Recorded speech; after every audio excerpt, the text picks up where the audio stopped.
Turning our attention now to the ASX, here's Matt Birney and Bulls and Bears with the latest public company views and interviews. Welcome to Bulls and Bears, brought to you today by Lithium and Rare Earths explorer Reach Resources, ASX code RR1. I'm Matt Birney and I'm joined now by the CEO of Reach Resources, Jeremy Bauer. Hi, Jeremy. Hi, Matt. Okay, so Reach Resources holds ground in WA's Gascoyne region, where it is chasing critical battery minerals including lithium, rare earths and manganese. The company's holdings include projects on the edge of Hastings celebrated Yangibana rare earths project and another known as Morrissey Hill that borders Delta Lithium's Yinnetharra lithium project that set that company's share price alight last year. And if Reach's recent announcement is anything to go by, it seems that Morrissey Hill might be something more than just a nearology play. Okay, Jeremy, that whole Gascoyne region is really hotting up at the moment and looks like Reach has locked away ground right in the middle of some of the bigger players. Exactly where is Morrissey Hill and who's around it? Morrissey Hill is located on Yinnetharra Station, hence Yinnetharra lithium prospects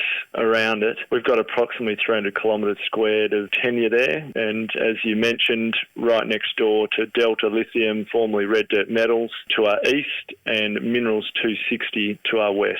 Now, the people behind Delta and Minerals 260 aren't exactly novices when it comes to mineral exploration, right? Correct. David Flanagan chairs Delta Lithium of Atlas Iron fame, and Tim Goyder and David Richards head up Minerals 260, formerly Liontown and Chalice. Very experienced campaigners. Okay, so you recently announced your Morrissey Hill project actually has some mineralisation on it. What were the best lithium numbers from your latest field campaign up there? Matt, we identified two main prospects, the Bonza lithium prospect and the Malibu lithium prospect, with numbers going 1.3, 1.4% lithium oxide right up to 2.3% lithium oxide. And importantly, we have other geochemical pathfinder elements, high cesium, tantalum and rubidium across each of those samples. Now, I understand you also stumbled across some copper recently at Morrissey Hill. What do those numbers look like? Yeah, that's correct. We uncovered a copper gossan with numbers really encouraging up to 33% copper. And importantly, a historical sample 3 kilometres to the west on the same fault line hit 18.5%.